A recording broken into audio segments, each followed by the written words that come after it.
Hello friends, you all are welcome to unplan study house. আমরা 5 ইয়ার plans পড়ছি, তার মধ্যে পার্ট 1 আমাদের হয়ে গেছে, যেখানে আমরা ফিফথ 5 ইয়ার প্ল্যান পর্যন্ত ডিসকাস করেছি। এখন পার্ট 2 কমপ্লিট করব। পার্ট 2 মানে আমাদের 5 ইয়ার প্ল্যান্সের কনসেপ্ট আজকে শেষ হয়ে যাবে। তো 6 to 12 5 ইয়ার প্ল্যান আজকে আমরা পড়বো। চলো শুরু করি। ফার্স্ট যেটা বলছি সেটা হচ্ছে রোলিং প্ল্যান। রোলিং প্ল্যানের আগে তোমাদের বলে নিই, আগের ক্লাসে বলেছিলাম যে ফিফথ 5 ইয়ার প্ল্যানে একটা গন্ডগোল হয়েছিল। সেটা হচ্ছে 4 বছর 5 ইয়ার প্ল্যানটা চলার পর বন্ধ হয়ে যায়। কারণ হচ্ছে মোরারজি দেশাইয়ের গভর্নমেন্ট চলে আসে, জনতা পার্টি চলে আসে। তো চলে আসার পরে ওই প্ল্যানটাকে টার্মিনেট করে দেয় 5 বছর পূরণ হওয়ার আগেই। তার ফলে কি হয়, ফলে 1978 সাল থেকে শুরু হয়ে যায় রোলিং প্ল্যান। দেখো এখানে একটা ভালো ইনফরমেশান তোমাদের জানতে হবে। সেটা হচ্ছে 1978 সাল থেকে 1980 সাল পর্যন্ত যে রোলিং প্ল্যানটা চলে, যেটা অ্যাকচুয়ালি 5 বছরই চলার কথা ছিল, সেটা রোলিং প্ল্যানটার নাম দিয়েছিল মোরারজি দেশাই গভর্নমেন্ট নিজেই। এই রোলিং প্ল্যান এই কথাটা দেওয়ার কারণ হলো, এখানে একটা পার্টিকুলার টাইপ অফ প্ল্যান আনার চেষ্টা করা হয়েছিল। কি সেটা হচ্ছে কন্টিনিউয়াস এভলিউশন হবে, মানে পার 1 ইয়ারে একবার করে দেখা হবে যে কতটা কি হলো, দিয়ে ডিসাইড করা হবে নেক্সট ইয়ার কী করা হবে। বা এর সঙ্গে সঙ্গে আবার এরকমও করা হবে যে 5 বছর বা 4 বছর অন্তর একটা এভলিউশন করা হবে, আবার 15-20 বছর অন্তর একটা এভলিউশন করা হবে। তো প্ল্যানটা কন্টিনিউয়াস এভলিউশনের মধ্যে চলবে। এই কনসেপ্টটা গুন্নার মির্দাল, এই যে নাম লোকটা দেখছো, একটা সুইডিশ ইকোনমিস্ট, এই লোকটার কনসেপ্ট হচ্ছে রোলিং প্ল্যান। মানে রোলিং প্ল্যান নামটা দিয়েছিল মোরারজি দেশাই গভর্নমেন্ট। এবার হয়েছে কি, এবার ফিফথ 5 ইয়ার প্ল্যান তো 1 বছর আগে টার্মিনেট হয়ে গেছে। তো এবার দেখো 1980 সালের পরে আবার কংগ্রেস চলে এসেছে ক্ষমতায়। তো কংগ্রেস এসে দেখলো যে আমার একটা 5 ইয়ার প্ল্যান, সেটা কিন্তু ক্যান্সেল করে দিয়েছে আমাদের এই মোরারজি দেশাই গভর্নমেন্ট। তো সে রেগে ফেগে বললো যে না, এটা তো হয় না। বলে কি করলো, এই 1978 থেকে 79 একটা বছরকে ও অ্যাড করে দিল আগের ফিফথ 5 ইয়ার প্ল্যানে, দিয়ে ওই 5 ইয়ার প্ল্যানটা পূরণ করে দিল। দিয়ে 1980 থেকে 5 ইয়ার প্ল্যান শুরু করলো, কিন্তু তাও একটা বছর আমার বেঁচে গেল, তাই না? মাঝখানে একটা বছর এক্সট্রা হলো, যেটাকে অ্যানুয়াল প্ল্যান বলে। তো ব্যাপারটা কি হলো, রোলিং প্ল্যান তো, যদি তোমাকে সোজা কথায় বলছি, যদি তোমার এক্সামে বলে রোলিং প্ল্যান, তুমি বলবে 1978 থেকে 80 দুটো বছর। কিন্তু যদি বলে তোমাকে অ্যানুয়াল প্ল্যান, তাহলে তোমাকে বলতে হবে 1979 থেকে 80। এটা একটা পলিটিক্যাল ব্যাপার, ঠিক আছে? তাই জন্য এই কনফিউশনটা তৈরি হয়েছে। তো এখান থেকে কী ধরনের কোশ্চেন আসে দেখো, হয়তো ডিরেক্ট জিজ্ঞাসা করতে পারে রোলিং প্ল্যান কবে থেকে কবে, ঠিক আছে? আর একটা জিজ্ঞাসা করতে পারে যে আমাদের আজ পর্যন্ত কটা অ্যানুয়াল প্ল্যান হয়েছে। তাহলে দেখো 1966 থেকে 69 তিনটে অ্যানুয়াল প্ল্যান হয়েছে। আবার এই 1979 থেকে 80 এখানে একটা অ্যানুয়াল প্ল্যান হয়েছে। তো তোমাদের এখানে দুটো অ্যানুয়াল প্ল্যান হিসাব করলে হবে না, অ্যানুয়াল প্ল্যান বললে একটা অ্যানুয়াল প্ল্যান হিসাব করতে হবে, ঠিক আছে? আর এটা টোটাল চারটে হলো, আর হলো 1990 থেকে 92, মানে ওখানে দুটো, টোটাল 6টা আমাদের অ্যানুয়াল প্ল্যান হয়েছে আজকের পর্যন্ত। এটা একটা ভালো কোশ্চেন আসে, অনেকেই ভুল করে, অনেকেই 7 দাগায়, কিন্তু 7 অ্যান্সার হবে না, 6 হবে। চলো নেক্সট দেখি। এই আর রোলিং প্ল্যানের মধ্যে আর কি হয়েছে, 1979-এ integrated rural development programme IRDP এটা লঞ্চ করা হয়েছিল। এটা রুরাল পিপলদের শিক্ষা, স্বাস্থ্য, নিউট্রিশন এইসব নিয়ে করা হয়েছিল, এইসব উন্নত করার জন্য। এটা সালটা মনে রাখবে, ঠিক আছে? আচ্ছা, এই রোলিং প্ল্যানের মেন ফোকাস কী ছিল? ফোকাস ছিল agriculture, raising income through minimum needs programme. দেখো মিনিমাম নিডস প্রোগ্রামটা আগেই লঞ্চ হয়ে গেছিলো। লঞ্চ কবে হয়েছিল? ফিফথ 5 ইয়ার প্ল্যানের শুরুর দিকেই, 1974-এর দিকেই মিনিমাম নিডস প্রোগ্রাম লঞ্চ হয়ে গেছিলো। সেইটা টার্গেট ছিল যে এইট 5 ইয়ার প্ল্যানের মধ্যে সব এই মিনিমাম নিডস প্রোগ্রামে যে টার্গেট ফুলফিল করা। তো সেই জন্য দেখবে প্রতিটা প্ল্যানেই মোটামুটি মিনিমাম নিডস প্রোগ্রামের এই যে অবজেক্টিভ ছিল, সেটাকে ফুলফিল করার একটা টার্গেট থাকেই প্রতিটা প্ল্যানে, এর পরবর্তীকালে যে প্ল্যানগুলো আসবে। তো এটা ছিল। এইবার এখানে দেখো, এইখানে নো ফরেস্ট ইনভেস্টমেন্ট আর গ্রেটার প্রাইস কন্ট্রোল। আমরা এরপরে দেখব যে মার্কেটটাকে ওপেন করতে হচ্ছে, এই লিবারালাইজেশন, গ্লোবালাইজেশন, প্রাইভেটাইজেশনকে আনতে হচ্ছে। কারণ কি? কারণ আমাদের দেশের অর্থনৈতিক অবস্থা খারাপ হয়ে যাচ্ছে। তার আগেই দেখো no foreign investment greater price control, মানে পুরো উল্টো, সোশ্যালিজমের দিকে বেশি ঝুঁকে গেছে। তো সেইটা এখান থেকে বুঝতে পারছো যে পরবর্তীকালে একটা বিপদ আসতে চলেছে, কারণ এখন এত চাপাচাপি করছে, তো পরবর্তীকালে তো গন্ডগোল হবেই। তাই রোলিং প্ল্যান নিয়ে এটুকুই ছিল। চলো নেক্সট দেখি, 6 5 ইয়ার প্ল্যান এবার শুরু হবে। এবার 6 5 ইয়ার প্ল্যানে তো কংগ্রেস গভর্নমেন্ট করলো। গভর্নমেন্ট করার পরে আবার বললো যে আমি পোভার্টি রিমুভ করব, ঠিক আছে? সেই একই জিনিস, একই গেম খেলা শুরু করলো, ঠিক আছে? পোভার্টি রিমুভ করব, এমপ্লয়মেন্ট জেনারেট করব বলে শুরু করলো। তো এই প্ল্যানটা মোটামুটি ভালোভাবেই চললো। এই প্ল্যানে এই 5 নম্বর পয়েন্ট দেখো, ইকোনমিক লিবারালাইজেশন অনেকটা হয়েছিল। মানে আগের যেরকম রোলিং প্ল্যানে দেখছিলাম যে মোরারজি দেশাই গভর্নমেন্ট এসে পুরো চাপাচাপি করছিল যে ফরেন ইনভেস্টমেন্ট করতে দেবো না, ঠিক আছে? সব একদম পাবলিক প্রপার্টি থাকবে, প্রাইভেটকে বেশি দেবো না উঠতে। তো সেই জিনিসটা এখানে না, এখানে কমিয়ে দেওয়া হলো। রেশন সবগুলোকে মোটামুটি বন্ধ করে দেওয়া হলো প্রায়। প্রাইস কন্ট্রোল অনেকটা কমানো হলো, মানে একটু ফ্রিডম দেওয়া হলো মার্কেটটাকে। আর এন্ড অফ নেহরুভিয়ান সোশ্যালিজম। দেখো যারা বুঝতে পারছো না যে এই নেহরুভিয়ান সোশ্যালিজম জিনিসটা কী, ব্যাপারটা যে আমাদের তো মিক্সড ইকোনমি, মানে সোশ্যালিস্ট আর ক্যাপিটালিস্টের মাঝামাঝি। তো মাঝামাঝি হলেও এবার কোন দিকে পাল্লা ভারী সেটা বুঝতে হবে।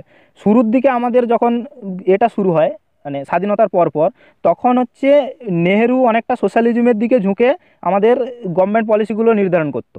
ঠিক আছে, সোশ্যালিজমের ভিতর বেশি ঝুঁকেছিল।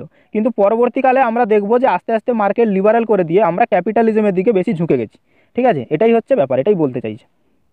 আচ্ছা, আর কি কি 1980-তে 6টা ব্যাংক আরও ন্যাশনালাইজ হলো, 1969-এ 14টা ব্যাংক হয়েছিল, আরও 6টা ব্যাংক 1980-তে হলো। 1982-তে NABARD, national bank for agriculture and rural development, এটা খুব ইম্পর্ট্যান্ট একটা ব্যাংক, এটা থেকে প্রচুর কোশ্চেন আসে, এগ্রিকালচারের আন্ডারেও আসে আবার ব্যাংকিংয়ের আন্ডারেও আসে। তো নাবার্ড হচ্ছে অ্যাপেক্স ব্যাংক এগ্রিকালচারাল ক্রেডিটের দিক থেকে, মানে লোন ফোন যে দেয় সেই দিক থেকে। তো নাবার্ড হচ্ছে সেন্ট্রাল গভর্নমেন্ট, স্টেট গভর্নমেন্ট আর রিজিওনাল রুরাল ব্যাংক এদের মধ্যে কানেকশন স্থাপন করে। নাবার্ড নিয়ে আমরা পরে আরও পড়বো ব্যাংকিংয়ের আন্ডারে। আচ্ছা, 1982-তে স্থাপন হয় এক্সিম ব্যাংক, মানে ইম্পোর্ট এক্সপোর্ট ব্যাংক, ইম্পোর্ট এক্সপোর্টকে রেগুলেট করার জন্য এটা তৈরি হয়েছিল। এটা 1982টা সালটা মনে রাখবে। চলো নেক্সট দেখি 7th 5 year plan. 7th 5 year প্ল্যানের অবজেক্টিভ কী ছিল? দেখো আমি একটা কথা বলে দিই, সব প্ল্যানের অবজেক্টিভ ইম্পর্ট্যান্ট না। আর একটা ব্যাপার হচ্ছে যে যত প্ল্যানগুলো পেছনের দিকে যাচ্ছে তত এগুলোর ইম্পর্টেন্স কমে আসছে, মানে এগুলো থেকে কোশ্চেন কম আসবে।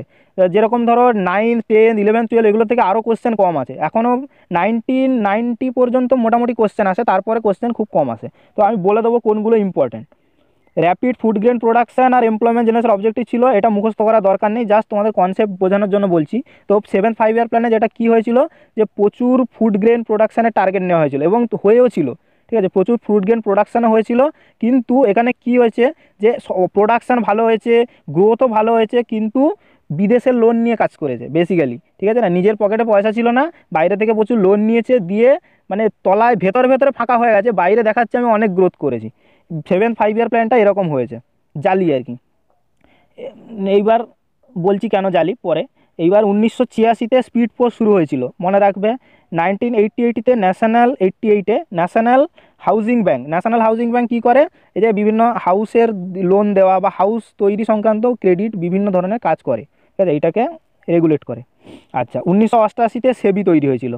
দেখো এটা একটা ইম্পর্টেন্ট ঘটনা ইন্ডিয়ার, কারণ শেয়ার মার্কেটে তার আগে কোনো রেগুলেশন ছিল না, যে যার মতো করতো, প্রচুর কারচুপি হতো, শেয়ার বেচা হয়ে গেছে শেয়ার দিচ্ছে না, আর নেপোটিজম, মানে বিভিন্ন রকম গন্ডগোল হতো। তো সেবি তারপরে তৈরি হয় 1992-তে। সেবিকে অটোনোমাস করে দেওয়া হয়, মানে নিজে নিজে ডিসিশন নিতে পারতো এবং বিচার টিচার করতে পারে।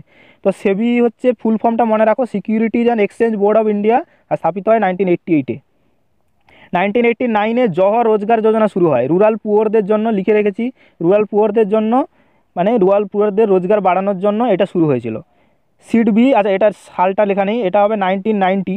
1990-তে সিডবি তৈরি হয়, small industries development bank of India full form, এটার ফুল ফর্মও ইম্পর্ট্যান্ট। এইটা কি হয়, এটা হচ্ছে এমএসএমই, মানে মাইক্রো অ্যান্ড স্মল, যে আমাদের এগুলো আছে, কোম্পানিগুলো আছে, সেগুলোকে করার জন্য, ইন্ডাস্ট্রিজগুলো যে আছে সেগুলোকে উন্নতি করার জন্য এটা তৈরি হয়। এবার দেখো 1989 নাগাদ আমাদের অর্থনীতি খুবই ভেঙে পড়ে, যেটা আমি তোমাদের বারবার বলছি। তো এবার হয় কি, ভেঙে পড়ে তো এতবার বলছি, মানে হয়েছিল ওটা অ্যাকচুয়ালি কি, এখন আমরা জানবো কি হয়েছিল। সেটা হচ্ছে হেভি ফরেন লোন, বিদেশ থেকে, আমি আগেই বললাম বিদেশ থেকে প্রচুর লোন নিয়ে ফেলেছিল, উন্নতি করছে লোন নিয়ে। তারপরে কি হয়েছিল, ফিসক্যাল ডেফিসিট। ফিসক্যাল ডেফিসিট মানে দেখো, যখন আমাদের দেশ রোজগার কম হয় আর খরচ বেশি হয়ে যায়, এটা ফিসক্যাল ইয়ারের শেষে, তখন সেটাকে বলে ফিসক্যাল ডেফিসিট। একটা দেশের রোজগার কম হয়েছে কিন্তু খরচ বেশি হয়ে গেছে, এবার কত কম হয়েছে সেটাকে প্রতি বছর আমাদের মুখস্থ করতে হয়, যে কত পার্সেন্ট হয়ে যায়। এবছর বোধহয় 3.3 মতো হবে, আমি শিওর না, 3% ফিসক্যাল ডেফিসিট হবে বা 3.5 হবে, দেখে নিও তোমরা, আমার মনে নেই এটা। তো এইবার হচ্ছে unfavourable balance of payments. Unfavourable balance of payment কি, এটা ফার্স্ট আমাদের জানতে হবে। ব্যালেন্স অফ পেমেন্ট হচ্ছে ইম্পোর্ট আর এক্সপোর্টের মধ্যে ব্যালেন্স, সিম্পল কথায় বলতে গেলে এর দুটো কথা হয়, ব্যালেন্স অফ ট্রেড আর balance of payments. Balance of ট্রেডে শুধু গুডস ইনক্লুড থাকে, আর ব্যালেন্স অফ পেমেন্টসে গুডস অ্যান্ড সার্ভিসেস ইনক্লুড থাকে। এটা আরও ডিটেলসে পরে আমরা জানবো, ছাড়ো এখন। তো ব্যালেন্স অফ পেমেন্ট কি, ইম্পোর্ট আর এক্সপোর্টের মধ্যে ব্যালেন্স। দেখো ইম্পোর্ট যদি বেশি হয় আর এক্সপোর্ট যদি কম হয়, তাহলে আমাদের ব্যালেন্স হয়ে যায় মাইনাস ব্যালেন্স, কারণ এক্সপোর্ট করা ভালো, এক্সপোর্ট করলে আমাদের লাভ, আগের ক্লাসেই বললাম। আর যদি এক্সপোর্ট বেশি হয় আর ইম্পোর্ট কম হয়, তাহলে হয় প্লাস ব্যালেন্স। তো আমাদের মাইনাস ব্যালেন্স হয়ে গেছিলো, পেমেন্টসে প্রচুর ইম্পোর্ট আমরা করেছি, এক্সপোর্ট কম করেছি। ইনফ্লেশন হাই হয়ে গেছিলো, মুদ্রাস্ফীতি, ফরেন এক্সচেঞ্জ রিজার্ভ যেটা আমাদের থাকে, ফরেন এক্সচেঞ্জ রিজার্ভ দিয়েই আমাদের এই কত মানি সার্কুলেট হবে বাজারে, এইসব ডিরেক্ট, মানে আমাদের দেশের অর্থনীতি কতটা উন্নত অন্য কম্পেরিজনে অন্য দেশের, সেটা স্থির হয় এই ফরেক্সের রিজার্ভ থেকে। আমাদের আরবিআইয়ের কাছে থাকে এই ফরেক্স রিজার্ভ, তো এইটা লো হয়ে গেছিলো, অনেক কম হয়ে গেছিলো, ফলে দেশের মানে ব্যাংক্রাফ্ট হওয়ার পজিশনে চলে এসেছিলো দেশ। তো এই ঘটনাগুলো ঘটেছিল এই সময়টায়। তো এই জন্য কী হলো, নিউ ইকোনমিক পলিসি নিয়ে এসেছিলো। এটা এক্সামে তোমরা নিউ রিফর্ম বা নিউ লিবারালাইজেশন এই টার্মগুলো পাবে। কোশ্চেনে জিজ্ঞাসা করবে ইকোনমিক রিফর্ম ইন্ডিয়াতে কবে হয়েছিল, বলবে 1991-এ। বলবে এলপিজি মডেল, লিবারালাইজেশন, প্রাইভেটাইজেশন আর গ্লোবালাইজেশন মডেল কবে এসেছিল, বলবে 1991-এ। নিউ ইকোনমিক পলিসি 1991-এ। ঠিক আছে, এগুলো কোশ্চেন হলে এটাই উত্তর দেবে। তো এইটা এনেছিল কে, সেটা হচ্ছে পিভি নরসিমহা রাও, যে আমাদের তখন ছিল প্রাইম মিনিস্টার। আর সাথে কে ছিল, সাথে ছিল আমাদের অর্থমন্ত্রী মনমোহন সিং। দুজনে মিলে এইখানে অনেক প্ল্যান করে দেশের উন্নতি করার জন্য মার্কেট খুলে দিয়েছিল, লিবারালাইজেশন, প্রাইভেটাইজেশন মানে প্রাইভেট সংস্থাগুলোকে উঠে আসার চান্স দিয়েছিল, গ্লোবালাইজেশন মানে বিদেশের সংস্থাগুলো ভারতে এসে ইনভেস্ট করতে পারবে, সারা মানে মার্কেটটা খুলে দাও, অনেকটা ওপেন করে দিল। সোশ্যালাইজেশন থেকে অনেকটা ক্যাপিটালিস্ট ইকোনমির দিকে সরে গেল ইন্ডিয়া। তো এর জন্য অনেক ক্রিটিসিজমও হয়েছিল যে এটা করা ঠিক নয়। ইন্ডিয়া তো এইভাবে ভেবে মানে প্রথম থেকে তো ইন্ডিয়ার টার্গেট ছিল যে দেশের জন্য করা, গরিবদের জন্য করা। তো বেশি মার্কেট খুলে দেওয়া মানে কি, মানে হচ্ছে বড়লোকরা আরও বড়লোক হবে, গরিবরা আরও গরিব হবে। তো সেটা এখনও হচ্ছে, কিছু করার নেই, কারণ দেশের অর্থনীতিকে উন্নত করতে হবে। এবার আমরা দেখব 8-5 ইয়ার প্ল্যান। 8-5 ইয়ার প্ল্যান আর কিছুই নয়, সেই নরসিমহা রাও আর মনমোহন সিংয়ের মডেল, এটাই বলা হয়, এটার নাম দেওয়া হয়েছিল। মনে না রাখলেও চলে, আমি একটা জাস্ট দিয়েছি যাতে তোমরা বুঝতে পারো জিনিসটা। এই মডেলের উপর ভিত্তি করে 8-5 ইয়ার প্ল্যান এলো 1992 থেকে 91। আচ্ছা, তোমাদের একটা কথা আমি বলতে ভুলে গেছি, সেটা হচ্ছে এই যে 2 অ্যানুয়াল প্ল্যানস, এটা যে লেখা আছে 1990 থেকে 1992, দেখো এটা কিন্তু এটার কোনো নাম না। এটা হচ্ছে প্রথম কথা, এটার কোনো নাম ছিল না, তাই জন্য দেখবে আমি ডট ডট ডট ডট দিয়ে লিখেছিলাম আগের ক্লাসে। এটা হচ্ছে জাস্ট কোনো প্ল্যান নেই, তাই দুটো অ্যানুয়াল প্ল্যান নেওয়া হয়েছিল। অ্যানুয়াল প্ল্যান তো প্রতি বছরই হয়, মানে দেশে অ্যানুয়াল প্ল্যান তো থাকবে, কোনো প্ল্যান ছাড়া কি আর দেশ চলে? তো নর্মালি দুটো প্ল্যান নেওয়া হয়েছিল, এটা কোনো প্ল্যানই নয়, এটার কোনো নাম নেই। ঠিক আছে, জাস্ট 2 বছর পিছিয়ে দেওয়া হয়েছিল 5 ইয়ার প্ল্যানতে, এটা মনে রাখবে। আচ্ছা, 8-5 ইয়ার প্ল্যানে টার্গেট ছিল কোনো যাতে ইকোনমিক যে ক্রাইসিসটা হলো, এরকম ক্রাইসিস যেন আর কোনো দিন না হয় সেটা লক্ষ্য রাখা। তার জন্য মার্কেট যতটা ওপেন করা দরকার করে দেওয়া হলো। এইবার দেখো এই 8-5 ইয়ার প্ল্যানে, 8-5 ইয়ার প্ল্যান কিন্তু খুব সাকসেসফুল হয়েছিল এই সময়। মনমোহন সিংয়ের মানে এই যে সিস্টেমটা খুব কাজে দিয়েছিল।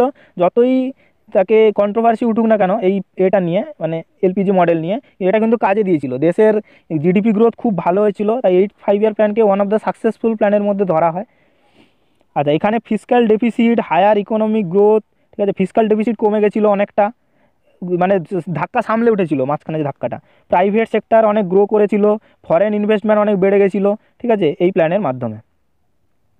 এগুলো থেকে বেশি কোশ্চেন নেই আর, তাই আমি বেশি কিছু পড়াচ্ছিও না।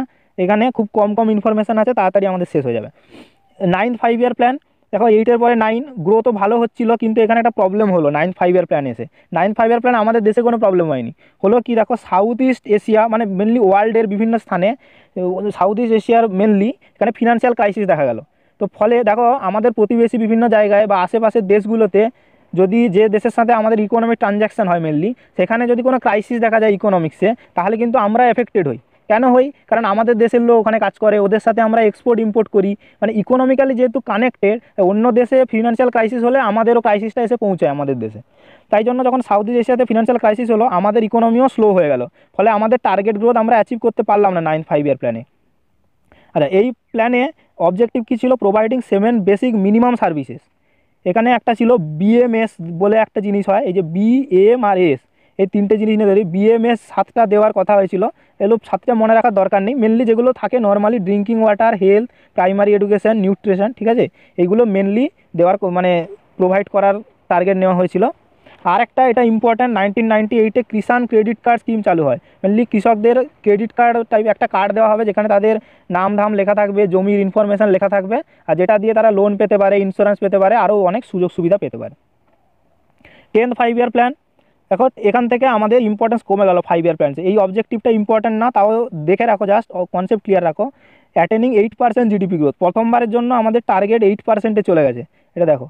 ইয়ার আর reduction of poverty rate by 5%, এটা ছিল টার্গেট। আর এটার মধ্যে যেটা ইম্পর্ট্যান্ট কথা, সেটা হচ্ছে 2-এরটা। 2005 সালে national rural employment guarantee act, এটা চালু হয়েছিল। এই NREGA এটা কি বলতো 100 দিনের কাজ। এটা পরে মহাত্মা গান্ধীর নামে শুরু হয়, মানে Mahatma Gandhi national rural employment guarantee act. এটা পরে বারবার পরে যে কত সালে চালু হয়েছিল, 2005 সালে। আর বলে যে কার নামে এটা করা হয়েছে, সেটা হয় মহাত্মা গান্ধীর নামে। আর 3 নম্বর পরে এখানে কত দিনের কাজ দেওয়া হয়, 100 দিনের কাজ। 100 দিনের কাজ সবাই জানো, তবু এটা কোশ্চেনে আসে। 11th 5 ইয়ার প্ল্যান থেকে পড়ার তেমন কিছু নেই, এখান থেকে যেটা আসে অবজেক্টিভটা এটা দরকার, এটার অবজেক্টিভটা মনে রাখো, র্যাপিড অ্যান্ড ইনক্লুসিভ গ্রোথ। আর এটা থেকে মেন যেটা কোশ্চেন আসে, টার্গেট জিডিপি গ্রোথ কত রাখা হয়েছিল, সেটা হচ্ছে 9%। ফার্স্ট টাইম এবং লাস্ট টাইম এই একমাত্র এই 11th 5 ইয়ার প্ল্যানে এত বেশি জিডিপি গ্রোথ পার্সেন্টেজ টার্গেট রাখা হয়েছিল, কিন্তু ফুলফিল হয়নি। 8% বা 8.1% এরকম কাছাকাছি একটা ফুলফিল হয়েছিল, ঠিক আছে, এর বেশি ফুলফিল করতেই পারেনি। তো এই জন্য ভয় পেয়ে এনডিসি তো ফিক্সড করে, এনডিসি 12th 5 ইয়ার প্ল্যানে টার্গেট গ্রোথ 8% ফিক্স করে দিয়েছিল, কমিয়ে দিয়েছিল আবার, নাহলে 9% আবার রাখতো। তো এইটা কোশ্চেন পড়বে, এটা মনে রাখো, 9% টার্গেট গ্রোথ ছিল। 12th 5 ইয়ার প্ল্যান থেকে যে কোশ্চেনটা পড়ে সেটা হচ্ছে অবজেক্টিভ কী ছিল, ফাস্টার, sustainable and more inclusive growth. বারবার পরে এই অবজেক্টিভটা, বাদ আমাদের এখানে শেষ হয়ে গেল। এবার দেখি আমরা, দেখো আমরা কিন্তু এটা দেখিনি যে কোন 5 ইয়ার প্ল্যানে টার্গেট কত ছিল আর কত অ্যাচিভ করেছে, এটা কিন্তু পড়তে হয় আমাদের, কিন্তু আমরা পড়িনি। কেন পড়িনি? কারণ গুলিয়ে যাবে, মাথা খারাপ হয়ে যাবে, কত মনে রাখবো এই যে পয়েন্ট পয়েন্ট এত পয়েন্ট এত পয়েন্ট। তো তাই জন্য তোমাদের একটা স্লাইডে আমি মেনগুলো নিয়ে এসেছি। দেখো এখানে এখানে মেন কথাগুলো আছে। এটা হচ্ছে সবচেয়ে সাকসেসফুল প্ল্যান কী ছিল, প্রথম 3টে প্ল্যানের নাম লিখেছি। 3টে প্ল্যানের নাম কেন লিখলাম, কারণ এমনও হতে পারে অপশানে তোমার ফার্স্ট 5 ইয়ার প্ল্যানের কথা লেখা নেই, এই কথাটা লেখাই থাকলো না, তখন তুমি কি করবে, যে আমি তো একটাই জেনে এসেছিলাম আর তোগুলো পড়িনি। তো এরকম করলে হবে না।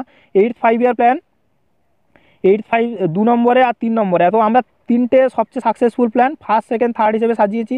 সবচেয়ে ফেল্ড প্ল্যানের মধ্যেও 3টে সাজিয়েছি। তো অপশান অনুযায়ী আমরা দাগাবো। আর একটা আছে বলছি পরে। তো আমাদের ফার্স্ট যে 5 ইয়ার প্ল্যান সেটা সবচেয়ে সাকসেসফুল ছিল। সাকসেসফুল আমরা কীভাবে হিসাব করি, পার্সেন্ট হিসেবে, মানে আমাদের টার্গেট ছিল 2.1%, আমরা অ্যাচিভ করেছি 3.6%, মানে অনেক বেশি অ্যাচিভ করেছি, তাই এটা সবচেয়ে সাকসেসফুল। নেক্সট কি বলছে, next 8th 5 year plan. 8th 5 ইয়ার প্ল্যানে কী হয়েছে, টার্গেট ছিল 5.6%, অ্যাচিভ করেছি 6.8%, মানে আমরা মোটামুটি টার্গেটের থেকে অনেকটাই বেশি অ্যাচিভ করেছি। 7th 5 ইয়ার প্ল্যান টার্গেট ছিল 5%, অ্যাচিভ করেছি 6%। দেখো তোমরা যদি টার্গেট আর অ্যাচিভটা মনে রাখতে পারো তো ভালো। খুব কম কোশ্চেন আসে, কিন্তু আসে না আমি এটা বলতে পারছি না, কিন্তু মেন যেটা মনে রাখতেই হবে সেটা হচ্ছে সবচেয়ে সাকসেসফুল ফার্স্ট, তারপরে মোটামুটি সাকসেসফুল 8, আর 3 নম্বরে আসে 7th, ঠিক আছে, এইটা মনে রাখতেই হবে। ফেল্ড প্ল্যান্সের মধ্যে দেখো সবচেয়ে বাজেভাবে ফেল্ড করেছিল থার্ড 5 ইয়ার প্ল্যান, টার্গেট ছিল 5.6, অ্যাচিভ করেছে অর্ধেক 2.8। 4th 5 ইয়ার প্ল্যান, তারপরে পেছন আছে 5.7 টার্গেট ছিল, অ্যাচিভ করেছে 3.3%। আর 9th 5 ইয়ার প্ল্যান, যেটা 6.5% টার্গেট ছিল, অ্যাচিভ করেছে 5.4%। এটাও মনে রাখতে হবে, থার্ড 4th আর 9th এটা হচ্ছে সবচেয়ে ফেল প্ল্যান, আর ফার্স্ট 8 আর 7 এটা সবচেয়ে সাকসেসফুল প্ল্যান। এবার দেখো লাস্টের কথা, highest GDP percent achieve. GD percent achieve মানে এখানে ওইভাবে ধরছি না যে কত টার্গেট ছিল আর কত অ্যাচিভ করেছে, সবচেয়ে বেশি 8% অ্যাচিভ করেছিল 11th 5 ইয়ার প্ল্যানে। তো এটা আমাদের মনে রাখতে হবে, ঠিক আছে। চলো এবার আমরা যেটা দেখবো সেটা হচ্ছে প্ল্যানিং কমিশন আর নীতি আয়োগের মধ্যে কি ডিফারেন্স। এখান থেকে কোশ্চেন আসে, প্ল্যানিং কমিশন সম্পর্কেও জেনে নেবো। দেখো প্ল্যানিং কমিশনের যে কীভাবে হয়, কে কে থাকে কোন পদে, সেগুলো যদি তোমরা পড়তে চাও বই থেকে পড়ে নিও, ওগুলো থেকে কোশ্চেন আসে না বলে আমি ইনক্লুড করিনি, কিন্তু ওগুলো জেনে রাখা ভালো, তোমরা চাইলে পড়তে পারো। এখানে আমি মেন যেগুলো থেকে কোশ্চেন আসে ইনক্লুড করেছি। তো প্ল্যানিং কমিশন 1950 সালে স্থাপিত হয়েছিল। নীতি আয়োগ শুরু হয়েছিল 1951 সালের 1 জানুয়ারি থেকে, মোদি শুরু করেছিল। এটার মডেল হচ্ছে top down model. Top down model মানে হচ্ছে আমি প্ল্যানিং করব, তারপরে নিচের লেভেলে গিয়ে, আগে প্ল্যানিং করে নিয়ে নিচের লেভেলে গিয়ে আমি কাজ করব। আর বটম আপ মডেল, নীতি আয়োগের বটম আপ মডেল মানে আমি আগে নিচুর লেভেলে গিয়ে দেখব কি অবস্থা, তারপরে সেন্টারে এসে আমি বসে বসে প্ল্যান করব। মানে এত কিছু না বুঝে মনে রাখবে যে প্ল্যানিং কমিশনের ছিল টপ ডাউন মডেল আর নীতি আয়োগের বটম আপ মডেল। এটা কোশ্চেন পড়বে, এটার এক্সপ্লেনেশন তোমাকে জানতে চাইবে না। আচ্ছা, প্ল্যানিং কমিশনের চেয়ারম্যান হচ্ছে প্রাইম মিনিস্টার, এরও চেয়ারম্যান হয় প্রাইম মিনিস্টার। এবার কোশ্চেন আসবে কি, যে প্ল্যানিং কমিশনের ফার্স্ট চেয়ারম্যান কে ছিল, যে ফার্স্ট পিএম ছিল জওহরলাল নেহরু। আর নীতি আয়োগের ফার্স্ট চেয়ারম্যান কে হবে, আমাদের মোদি। আচ্ছা, role of state was less, এইটার মানে কি, এটা একটা আমি তোমাদের কনসেপচুয়াল জিনিস বোঝানোর জন্য বলেছি। দেখো ওই সময় প্ল্যানিং কমিশনে স্টেটের সিএম বা গভর্নর যে হয়, এতে তো ওরা হচ্ছে এখানে কোনো লেফটেন্যান্ট গভর্নর যে হয় আমাদের ইউনিয়ন টেরিটরিগুলো, ওরা সেভাবে যোগ ছিল না প্ল্যানিং কমিশনের সাথে, ওরা পার্মানেন্ট মেম্বার ছিল না, যার বছরে এক সময় আসতো, ওরা যা দেখতো নিজেদের সঙ্গে দু একটা কথা বলতো চলে যেত। কিন্তু নীতি আয়োগ হওয়ার পরে ওরা পার্মানেন্ট মেম্বার করা হয়েছে ওদেরকে, তো ওরা হচ্ছে অ্যাক্টিভলি পার্টিসিপেট করে। এটাই হচ্ছে মেন ডিফারেন্স প্ল্যানিং কমিশন আর নীতি আয়োগের মধ্যে, যে এখানে স্টেট আর সেন্টারের মধ্যে কানেকশন ভালো নীতি আয়োগে, কিন্তু প্ল্যানিং কমিশনে অতটা ভালো ছিল না। চলো নেক্সট। আচ্ছা, এটা আমাদের লাস্ট স্লাইড। এখানে একটা খুব ইম্পর্ট্যান্ট আছে, প্ল্যানিং কমিশন ইজ এন, এটা কোনো কোশ্চেন নয়, এই কোশ্চেনটা বারবার প্রিভিয়াস ইয়ার্সে এসছে, তোমরা যদি দেখো বুঝতে পারবে যে প্ল্যানিং কমিশন কী। প্ল্যানিং কমিশন এর সবগুলোই এটার অ্যান্সার, এটা কোনো অপশান নয়। তো প্ল্যানিং কমিশন একটা নন কনস্টিটিউশনাল বডি, হ্যাঁ এটা নন কনস্টিটিউশনাল বডি, মানে কনস্টিটিউশনে নেই এর উল্লেখ, ঠিক আছে, না কোনো কনস্টিটিউশনাল অ্যামেন্ডমেন্ট করে তৈরি করা হয়েছে। এটা একটা অ্যাডভাইজারি বডি, মানে গভর্নমেন্টকে অ্যাডভাইস দেয়, এটা কোনো অ্যাক্ট অ্যামেন্ড করে তৈরি করা হয়নি। নন স্ট্যাটিউটারি বডি, ওই একই জিনিস এই কথাগুলোরই। আর নন কোয়াসি পলিটিক্যাল বডি, এই চারটে টার্ম তোমরা চোখ কান বুঝে মুখস্থ করে নাও। অপশানে যদি দেখতে পাও যে কোনো একটা টার্ম, যে প্ল্যানিং কমিশন কি বলে চারটে অপশান দেবে, তার মধ্যে যে কোনো একটা পেলেই ওটা দাগাবে, ঠিক আছে, মুখস্থ রাখো এটা জাস্ট। চলো আজকের মতো এটুকুই, নেক্সট ক্লাসে আমি এটা থেকে কোশ্চেন্স আনবো, প্লাস আমি দেখছি নেক্সট পরে গ্রিন রেভলিউশন বা হোয়াইট যে রেভলিউশনগুলোর একটা লিস্ট দেবো তোমাদেরকে, সঙ্গে আমি এগ্রিকালচারাল ইন্ডাস্ট্রি থেকে কোশ্চেন আনছি। তো চলো আজকের মতো এটুকুই ছিল, ভালো করে পড়াশোনা করো, ভালো থেকো, আর অবশ্যই আমাদের চ্যানেলটা সাবস্ক্রাইব করো, ভালো লাগলে ভিডিওটা লাইক করো আর বন্ধুদের সাথে শেয়ার করো। থ্যাংক ইউ ভিডিওটা দেখার জন্য, আসছি।